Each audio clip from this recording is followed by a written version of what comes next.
Impulse buy ratios. One more thing before we get right into it, because this is important to keep in mind. Let's talk about Ed made a joke that I love to shop. Of course we do, but I think the biggest reason I love to shop is because I just love to get a good deal. Don't we all love to get a good deal? Looking for the bargains, okay? Impulse buy ratios. We all have a certain ratio within our minds, within our emotional decision-making process that that we follow when we go shopping. If we go to the convenience store and you're looking to just, you go and get gas, you run in for a soda or whatever, what are you willing to spend on your impulse buy? Just throw out a number. $5, right on, okay? $5. Nordstrom's. We got Michigan Avenue right outside, okay?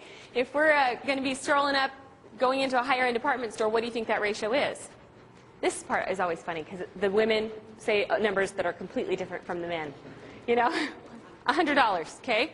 What would you have said? Do you mind? 10? $10? See what I mean? It's funny. Anyway, it's funny to me. It makes me laugh. But the actual national average that they talk about is between $50 and $60. That's what the impulse buy ratio is in a department store. Well, what does this have to do with dentistry, right? What do you think it is in your office? What's your patient's impulse buy ratio in your practice? And here's where I get the $10 copay. Okay? Very, very close, right? Between $300 and $500. In fact, it's probably right there. Okay? So, what does that tell us? We're not helping our patients capitalize on those impulse buy ratios very often in dentistry with the current model. And that's one of the reasons that some of these things that we talk about today work so well, is that it's right in that range. What fits within that range in hygiene that we're doing? Pretty much everything, right? The only exception would be the full-blown perio treatment with no insurance. But even a patient that has full-blown perio treatment and insurance, it's still usually their out-of-pocket is right in between that range.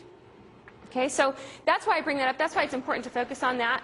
Okay, let's talk about fluoride for a few minutes. Now, some of this, for those who have been members just for a few months, you may have listened to one of the phone calls. We've had fluoride phone calls. So if I'm telling you information that you already know, bear with us here for a minute. But it's important for us to review it because a lot of us, the feedback that we're getting from members is they don't even know really where to start. And this is where I'd suggest that you start. Start offering fluoride to your adult patients. Okay? Very easy to do. Very few offices are actually doing it. And some offices have been doing fluoride for so long that it's kind of just natural. It's just part of what we do.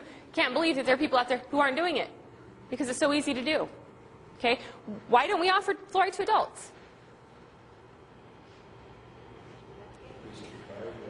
Okay? Okay? That's why we should offer it. Why do we not? We think they won't accept it because it's not covered by insurance. Okay?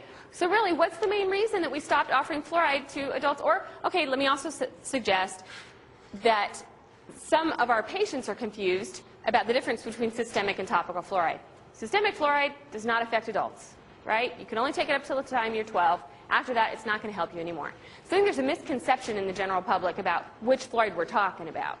Okay? Topical fluoride, CRA studies show that it will help everybody, whatever the age, 2 to 92, 102, it doesn't matter. If you have teeth in your mouth, we should be trying to strengthen them as often as we possibly can. Okay? Helps prevent cervical decay. It reduces sensitivity. It can prolong the life of crowns. A lot of these things are no-brainers, right? Well, why aren't we offering it? It's not part of our system. It's not part of our structure. We think maybe we've been, we've had patients that haven't accepted it in the past, and nobody likes rejection, right? So maybe we offer it a few times, don't get good results, and we just quit, even bringing it up.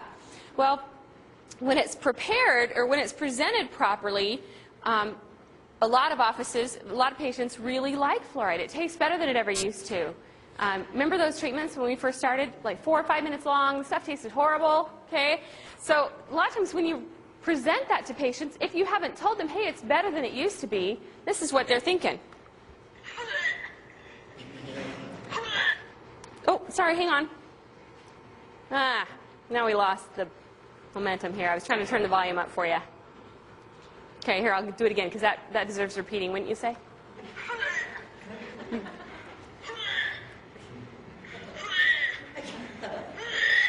Okay. That's great, huh? Don't start puking. No. So what does it mean? What does it mean for hygiene profitability? If the average office sees 8 patients a day, And we do average fee for fluoride from what I've seen is about $25. Just to let you know, I recommend you keep your fluoride fee in the $20 price range, just because if you're charging $39, you're going to have a lot fewer patients accept it.